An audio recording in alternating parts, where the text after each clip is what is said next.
ගොඩාක් අයට තියෙන ලොකු ප්‍රශ්නයක් මේක. මොකද දන්නවද? හැබැයි ඒ ලෙවල් වලට නම් ඒ වැරද්ද කරන්න එපා. එහෙම කරන්න බෑ. ඊළඟට මම ඔයාලට කියන්න යන්නේ මම පාවිච්චි කරපු මගේ චූටි සීක්‍රට් එකක්. Hi ඔයාලා හැමෝටම welcome back to my YouTube channel. මං අද ආවේ O level ඉවර කරලා රිසල්ට් ආපු චූටි නංගිලා මල්ලිලාට A level ජීවිතේ අපි කොහොමද ගත කරන්න ඕනේ, හොඳ රිසල්ට් එකක් ගන්න අපි කොහොමද වැඩ කරන්න ඕනේ කියන දේවල් ටික කියලා දීලා යන්න. එහෙනම් වීඩියෝ එක ස්කිප් නොකර අන්තිම වෙනකම්ම බලන්න. හරි. එහෙනම් අපි පළවෙනි කාරණේට යමු. ගොඩාක් අයට තියෙන ලොකු ප්‍රශ්නයක් මේක. මොකද දන්නවද? කොහොමද අපි ටියුෂන් ක්ලාස් තෝරගන්න ඕනේ කියන එක. ඒක ලොකු සංකීර්ණ ප්‍රශ්නයක්. මොකද ඔය අපි තෝරගන්න ටියුෂන් ක්ලාස් එකෙන් අපේ සබ්ජෙක්ට් එක ගොඩ යන්න වගේම අපිට සබ්ජෙක්ට් එක පැටලිලාම යන්නත් පුළුවන්. මම කළේ බයෝ වුණාට මම හැම සබ්ජෙක්ට් එකකටම අදාළ හැමෝටම ගැලපෙන විදිහට මේ වීඩියෝ එක කරන්නේ. මොකද හැම නංගි කෙනෙක්ටම මල්ලි කෙනෙක්ටම මේ කාරණා ගොඩාක් වැදගත් හින්දා. අපි කොහොමද ක්ලාස් එකක් තෝරගන්න ඕනේ? පළවෙනි දේ තමයි අපි යන ක්ලාස් එක අපිට ගැලපෙන්න ඕනේ. ඒ කියන්නේ දැන් මම කිව්ව පළියට ඔයා ක්ලාස් එකකට ගිහිල්ලා වැඩක් නැහැ. ඔයා යන ක්ලාස් එකේ ගුරුවරයා උගන්වන දේවල් තේරෙන්න ඕනේ ඔයාට. මට තේරෙන විදිහයි ඔයාට තේරෙන විදිහයි දෙකක්. ඒක ඒ ලෙවල් වල තියෙන ප්‍රධාන ප්‍රශ්නයක්. මොකද දැන් ඔයාලා අහනවා මෙඩිසින් ගියපු අයියලා අක්කලාගෙන්, ඉංජිනේරින් ගියපු අයියලා අක්කලාගෙන්, මැනේජ්මන්ට් ගියපු අයියලා අක්කලාගෙන්, එතකොට ආර්ට් ෆැකල්ටි වල ලෝ ෆැකල්ටි ගියපු අයියලා අක්කලාගෙන් ඔයාලා අහනවා ඔයාලා මොනවටද ක්ලාස් ගියේ? ඔයාලා කාගාවටද ක්ලාස් ගියේ? එයාලා මොනවද කළේ? ඒ වගේ දේවල් ඔයාලා අහනවා. එතකොට එයාලා දෙන උත්තර එක එක අය දෙන උත්තර එක එක විදිහයි. ඒ කියන්නේ දැන් මම කිව්වොත් මම ක්ලාස් ගියේ මේ සර් ගාවට එයා තමයි හොඳම, එයා තමයි හොඳටම උගන්වන්නේ කියලා මම කියනවා. තව අක්කා කෙනෙක් කියනවා, තවත් මෙඩිසින් ගියපු අක්කා කෙනෙක් හරි අයියා කෙනෙක් හරි කියනවා මේ සර් ගාවට තමයි මම ගියේ, මට ඒකක් හම්බුනේ මේ සර් හින්දා, එයා හොඳටම කරනවා, ඔයා එයා ගාවට යන්න කියලා කියනවා. ඒ වුණාට ඒක සම්පූර්ණයෙන්ම වැරදි. මොකද ඔයා ක්ලාස් යන්න ඕනේ ඔයාට තේරෙන්න උගන්වන ගුරුවරයෙක් ගාවට. ඒක ගෲප් ක්ලාස් එකක් හෝ වේවා, හෝල් ක්ලාස් එකක් හෝ වේවා, ඔයා යන්න ඕනේ ඔයාට ගැළපෙන ගුරුවරයෙක් ගාවට. නැතුව කාගෙන්වත් අහලා එයාලා කියපු පළියට ක්ලාස් වලට යන්න එපා. ඒක O level ඉවර කරපු ගමන් අපි කරන ප්‍රධාන ගණයේ වැරද්දක්. මොකද මමත් ඒ වැරද්ද කළා. මම ඉස්සෙල්ලාම ඔන්ලයින් ක්ලාසස් වලට ගිහින් බැලුවා. ක්ලාසස් 2-3කට මුලින් යන්න. මොකද ඔයා දන්නේ නැහැනේ ඔයාට ගැලපෙන ගුරුවරයා කවුද කියන්න නේද? මුල් මාස 2 වගේ ඔයාලා ගැලපෙන ක්ලාස් එකක් හම් වෙනකන් ක්ලාස් කීපයකට යන්න. මාත් එහෙම ගියා. අන්තිමට හැබැයි මම තෝරගත්ත ක්ලාස් 3කට විතරයි. සබ්ජෙක්ට් 3ට ක්ලාස් 3යි. එතනින් එහාට මම ගෲප් ක්ලාස් එකයි, හෝල් ක්ලාස් එකයි එහෙම 2-3 ගියේ නෑ. එහෙම යන්න අවශ්‍ය අය යන්න. ඒක ප්‍රශ්නයක් නෑ. මොකද Tamanට එකම සබ්ජෙක්ට් මැට ඒක දෙපාරක් කළාම නම් ඒක හොඳට ඔලුවට යන්නේ. එහෙම යන්න. ඒක ප්‍රශ්නයක් නෑ. ඔයා හෝල් ක්ලාස් එකට ගිහිල්ලා ගෲප් ක්ලාස් එකකට යනවා. ඔයාට බැරි දේවල් අහගන්න. ඒක ප්‍රශ්නයක් නෑ. මම ගියේ හෝල් ක්ලාස් 3කට විතරයි. එතකොට ඔයාලගේ බුද්ධියෙන් තේරුම් අරගෙන යන්න ඕනේ ක්ලාස් වලට. ඔයාලට ගැලපෙන්නේ කවුද කියලා හොඳට අඳුනගෙන ක්ලාස් වලට යන්න ඕනේ. ඒක වරද්ද ගන්න එපා. මටත් වරදුනා. මම ෆ්‍රෙෂ්යි මෙඩිසින් ආවේ. ඒ වුණාට පළවෙනි අවුරුදු එකමාරම වගේ මගේ සම්පූර්ණයෙන්ම සමහර සබ්ජෙක්ට්ස් අවුල් ගියා. සමහර සබ්ජෙක්ට්ස් වලට ගුරුවරයෙක් හම්බුන්නේ නැහැ හරියට. ඒ වගේ ප්‍රශ්න ආවා. එහෙම වුණොත් ඔයාලට අන්තිම කාලේ ගොඩාක් අමාරු වෙනවා. ඒ ලෙවල් ලඟ වෙලා ඔයාලට සබ්ජෙක්ට් මැටර්ස් කවර් කරන්න හිටියොත්. ඒකින්දා කවදාවත් එහෙම වෙන්න දෙන්න එපා. මුලින් ඉඳන් හරි විදිහට සබ්ජෙක්ට් මැටර්ස් ටික කවර් කරන ගුරුවරයෙක් ගාවට යන්න. ඒක තමයි පළවෙනිම කාරණය මට කියන්න ඕන වෙච්ච හරිම පරිස්සමෙන් ගන්න ඕනේ තීරණයක්. ඒකින්දා ඔයාලා කල්පනා කරලා බලලා හොඳ තීරණයක් ගන්න. හරි. අපි ඊළඟ කාරණාවට යමු. ඔයාලා A level පටන් ගත්ත ගමන් ඔයාලට කිසිම අයිඩියා එකක් නෑ මම ඒ ලෙවල් වලට කොහොමද වැඩ කරන්න ඕනේ. කොහොම කළොත්ද මට ඉෆෙක්ටිව් විදිහට මගේ දවස ගත කරන්න පුළුවන්, මගේ දවස වැඩ ටික ඉවර කරන්න පුළුවන් කියන එක ගැන ඔයාලට ලොකු අයිඩියා එකක් නැතුව ඇති. මොකද ඔයාලා O level වල කරපු විදිහයි A level වල කරපු විදිහයි සම්පූර්ණයෙන්ම දෙවිදිහක්. ඔයාලා එතන තමයි ලොකුවටම පටලගන්නේ. මොකද O level වල A9 තිබ්බට A level වල 3As ගන්න චුට්ටක් අමාරුයි. ඒකට මහන්සිය කැපවීම හැමදේම ඕනේ. මොකද අපිට දැන් O level වල 9As ගන්න නම් පුළුවන් නේද? අපිට කලින් දවසේ බලලා ගිහිල්ලත් ගන්න පුළුවන්. මම එහෙම කරපු subjects තිබ්බ ඇත්තටම. කලින් දවසේ බලලා ගිහිල්ලා ලියපු subjects තිබ්බා. හැබැයි ඒ ලෙවල් වලට නම් ඒ වැරද්ද කරන්න එපා. එහෙම කරන්න බෑ. ඊට එහෙම කරන්න බැරි තරම් බල්ක් එකක් තියෙනවා ඒ ලෙවල් සිලබස් එක ඇතුලේ. මොන සබ්ජෙක්ට් එකක වුණත් maths වේවා, bio වේවා, commerce වේවා, art වේවා, tech වේවා මොකක් වුණත් එතන ලොකු බල්ක් එකක් තියෙනවා. ඔයාලට එක දවසින් කවර් කරන්න කොහොමත් බෑ. එක දවසින් සතියකින් මාසෙකින් එහෙම කරන්න බෑ. ඔයාලා මේක ප්‍රොසීඩියර් එකක් විදිහට ඔයාලගේ ලෙවල් පටන් ගත්ත දවසේ නම් ඉවර වෙන දවස දක්වාම මේක ලොකු ගමනක්. ඒ ගමන එකම විදිහකට අල්ලගෙන යන්න ඕනේ. එහෙම වුණොත් ඔයාලට වරදින්නේ නැහැ. හරි. එහෙනම් මම කියන්නම් කොහොමද ඔයාලා වැඩ ටික ප්ලෑන් කරගන්න ඕනේ කියලා.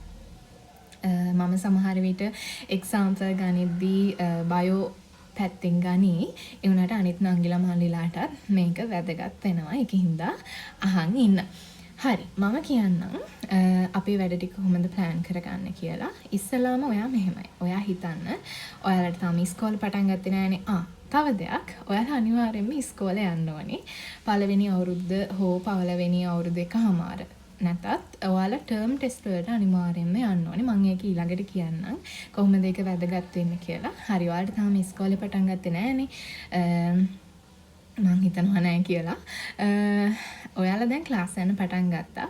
එතකොට ඔයාලා කොහොමද ඔයාලගේ වැඩ ටික ප්ලෑන් කරගෙන වැඩ ටික ඉවර කරගෙන සහ ඔයාලා ක්ලාස් ගියාම ඊට අමතරව ඔයාලා කොහොමද වැඩ කරන්න ඕනේ? ගෙදර ඇවිල්ලා මොනවද කරන්න ඕනේ කියන එක මම කියලා දෙන්නම්.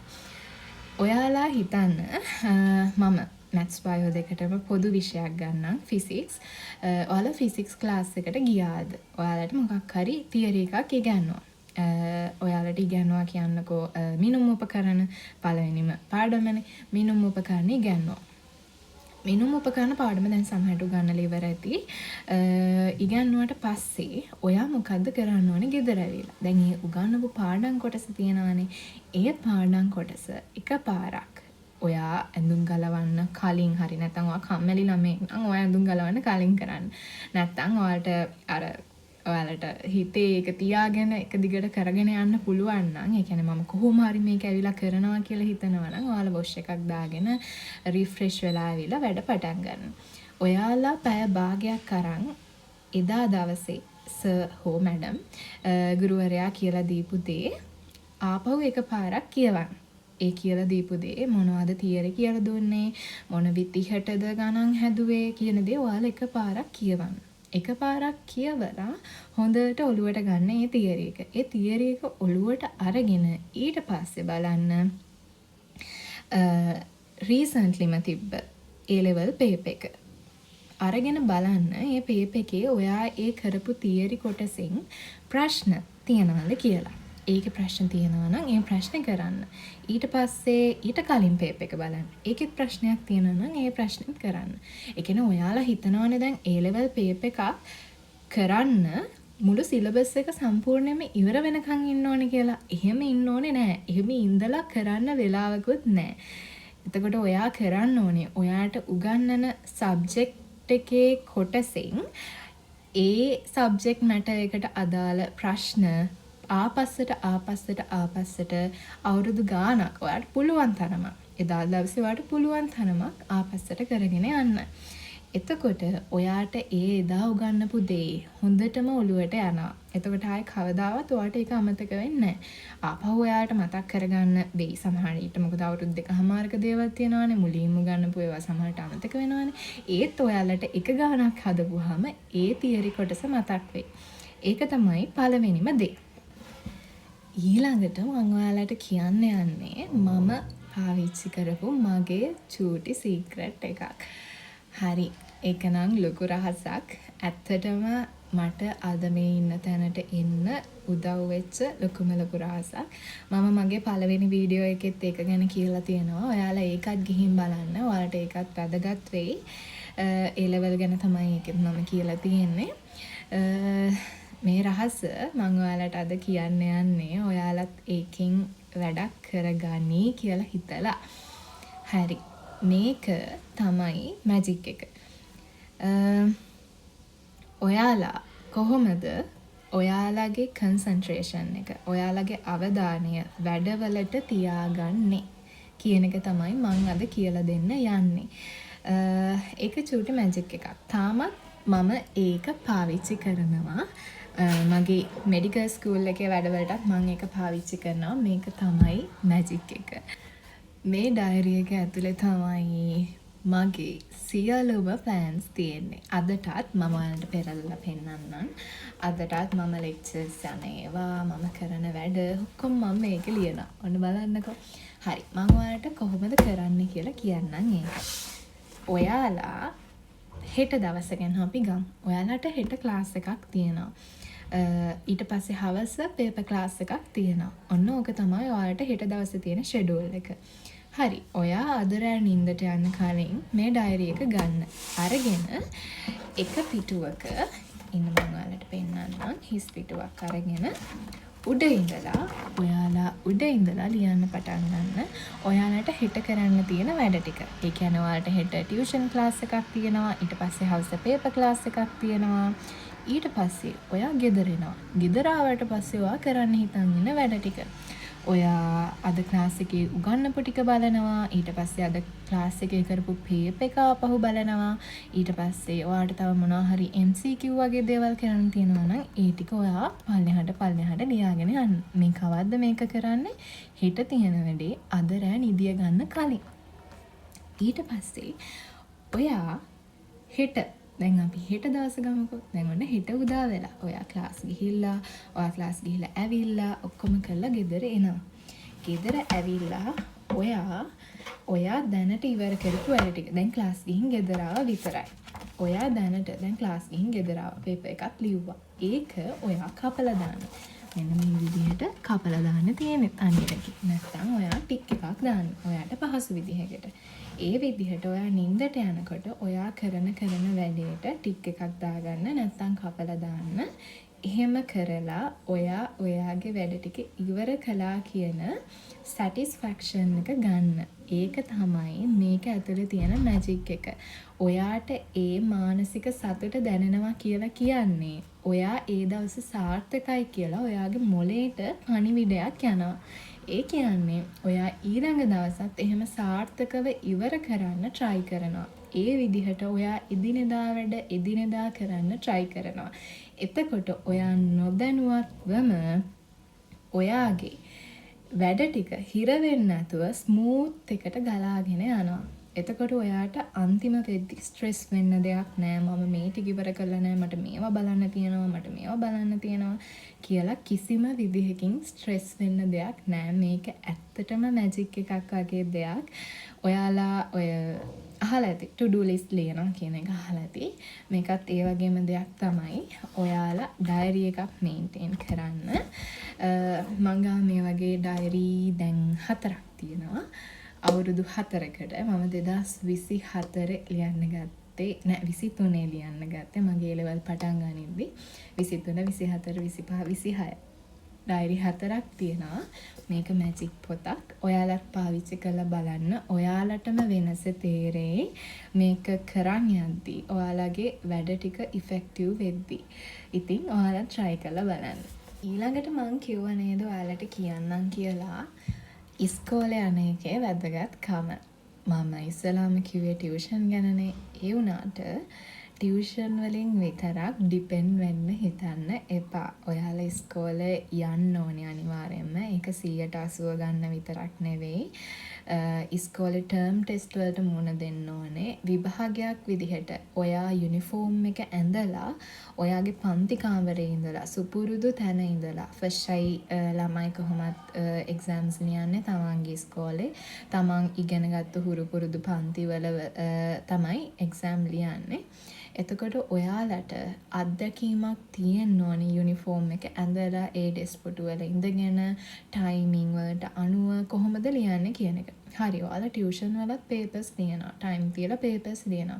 ඒ වුණාට ඔයාලට කවදාවත් යුනිෆෝම් එක ඇඳලා කොණ්ඩ දෙකක් ගොතලා නැත්නම් ෂර්ට් එකයි කලිසමයි ඇඳලා එක්සෑම් ලියනවා තරම් අත්දැකීමක් කොහෙන්වත් ලැබෙන්නේ නැහැ ඉස්කෝලෙන් ඇරෙන්න. ඒකෙන් හින්දා අනිවාර්යෙන් ටර්ම් ටෙස්ට් එක ලියන්න. එහෙම නැතුව ඔයාලා එකපාරට මේ ලෙවල් වලට යන්න හිතන් ඉන්නවා නම් ඒක සෑහෙන ස්ට්‍රෙස්ෆුල් සිටුේෂන් එකක් වෙයි ඔයාලට. මොකද ඔයාලා කවදාවත් එහෙම යුනිෆෝම් එකක් ඇඳලා එක්සෑම් ලියලා නැති හින්දා. ඒක හින්දා අනිවාර්යෙන් ටර්ම් ටෙස්ට් වලට යන්න. ඉස්කෝලෙත් යන්න. මොකද ඉස්කෝලෙනුත් ලොකු දෙයක් කරනවා ටියුෂන් වලට අමතරව. එතකොට ඔයා තව තැනකින් ඉගෙනගෙන ඒ කියන්නේ ඔයා දෙපාරක් ඉගෙනගෙන ඒකෙන් හින්දා ඉස්කෝලේ අනිවාර්යෙන්ම යන්න. ඊට අමතරව තමයි ඔයා ටියුෂන් යන්න ඕනේ. ඒ ටික තමයි මට විශේෂයෙන්ම O level ඉවර කළා රිසල්ට් ආපු නංගිලා මාලිලාට කියන්න තියෙන්නේ. මම සබ්ජෙක්ට් එකෙන් සබ්ජෙක්ට් එකට කරන්න ඕනේ මොනවද කියන එක ඉස්සරහට වීඩියෝ එකක් ගේන්නම්. ඔයාලට ප්‍රශ්න තියෙනවා නම් ඔයාලා ඒවා මගෙන් අහලා තියන්න. මම ඒවටත් උත්තර දෙන්නම්. සහ මම තව දෙයක් මතක් කරලා තියෙනවා මගේ පළවෙනි වීඩියෝ එකේ. ඔයාලා කොහොමද ඔයාලගේ ස්මාර්ට් ඩිවයිසස් යූස් කරන්න ඕනේ කියන එක. ඔයාලා ඒකටත් ගිහිල්ලා බලන්න.